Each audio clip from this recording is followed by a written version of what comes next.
So the topic of this video is homesickness. Not just the longing that you feel for friends and family and familiar locations, but the cultural homesickness, the political homesickness that you might feel for the place that you come from.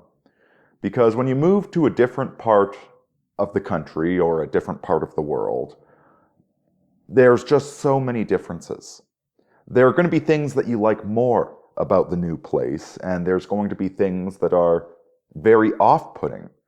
Even something as simple as grocery shopping. You're going to find a different selection of goods available at the grocery store. Different assumptions about when's a reasonable time to do this or that, styles of dress, speech, church attendance, you name it.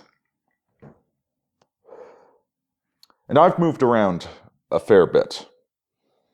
Alberta, Ontario, I was in Vegas for a while, East Coast, British Columbia. I've moved around a lot. And yes, each time you go to a new place, there's things you like, but there's things that you miss about the old place.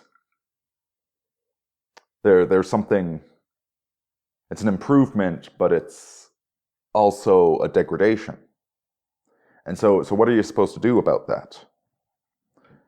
And in a certain sense, to ask the question is to answer it.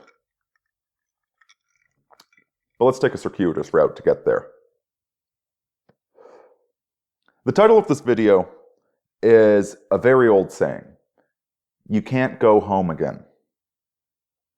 And there's a movie that really illustrates this just perfectly. World's End. It's part of the Cornetto trilogy. And the topic of that movie is about these Gen Xers trying to relive their last year of high school, 15 years down the road. And so they're listening to Sisters of Mercy. They're driving around. The leader of the group is still dressing exactly the same as he dressed in high school. He's still driving the same exact car as he drove. And they're trying to complete the pub crawl that they failed to complete on their graduation night. But when they go to all of these bars, all of these dingy, hole-in-the-wall, sloppy Joe dives, well, they've all been remodeled. They've all been bought out by corporations. They all have the exact same menu, the exact same lighting, the same light oak veneer on everything, the same faux friendliness. And the whole thing's really a metaphor for what Gen Xers are experiencing with the millennial generation. The millennials don't drink, and so the bars no longer have any character. They're all corporate, they're all friendly, they're all politically correct. And the frustration that Gen Xers find when they go to the bar, it's either a bunch of grumpy baby boomers that want to pretend that, they did great things to make this world a better place, or it's a family-friendly, innocuous, corporate product. The world we grew up in does not exist anymore. You might find a little niche here or there, and I know a couple of them, but they're very few and far between. And quite frankly, as we age out of the bar scene, there's no market for it anymore. And so even if we go to that hole in the wall, it's now the preserved hole in the wall. Listening to music from the Summer of Love on the oldie station is not the same as actually being there. Typically they say the past is a foreign country in the sense of the historian, that to read about the past, to immerse yourself in it, to understand it, is to visit a foreign country. But our own pasts wind up becoming foreign countries. And so when you move to another state, to another country, and you move because there's things you like about the new place, but there's going to be things you miss. The tragic part is that if you go back home, might not be quite so obvious yet if it's only been a year or two, but give it 5 years, then go back home. You won't recognize the place. It's completely changed. It's completely new. It's completely different. And that, brother, is just part of aging. You can never go home again, and the past is a foreign country. Your past is a foreign country that no longer exists.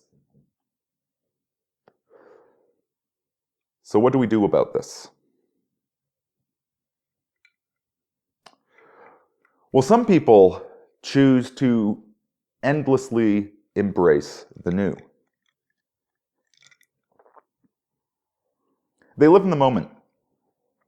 They have no sense of rootedness, no sense of tradition. They go with the current trends, the pop politics, the pop opinions. And I think you know where this winds up. You wind up with somebody that's in their mid-30s or, mid-40s, and they're living the exact same sort of lifestyle as all of the young people.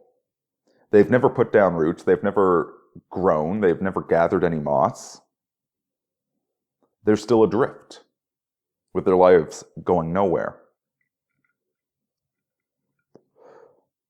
And so this is what I meant when I said to ask the question is to answer it.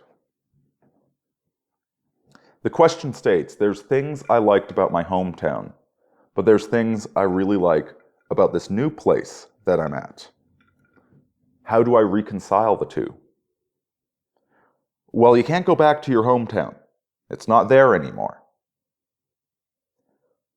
But what you can do is start forging an identity, forging a political and cultural identity for yourself. And I don't mean in the grand sense of attending marches and rallies and making a big ruckus. I mean, you create your own culture. You create a new hometown for your children. You establish a career. You establish some values, some work habits, some lifestyle aspects to yourself. Are you a whiskey drinker, or do you drink that mint-flavored schnapps that Aaron seems to love so much? Do you go out dancing? Do you become a movie critic? Do you have a really nice home theater? Do you have whatever it might be?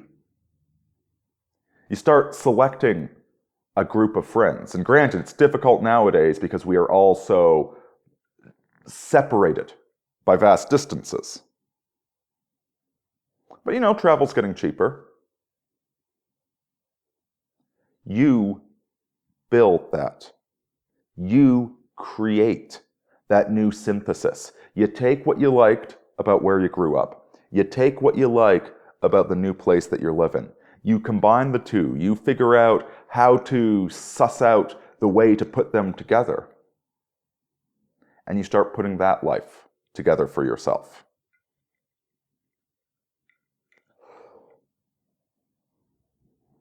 Nostalgia is not meant to be indulged in some sort of sappy or morose manner.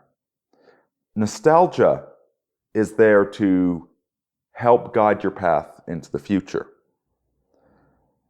That you should be looking to create a new nostalgia.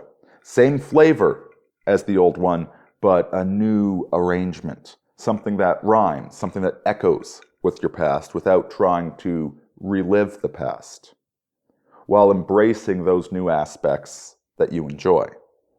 A solid foundation, a rooted family, and a rooted culture to grow off of.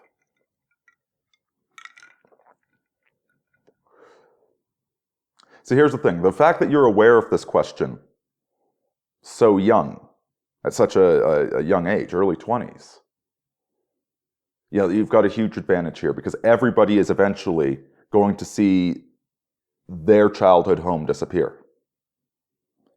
You know it's not there anymore. You know you're somewhere different. And now you can get to the task of affirming the old and building the new. Best of luck, brother. I hope this was helpful. Deus Volt. Aurini out.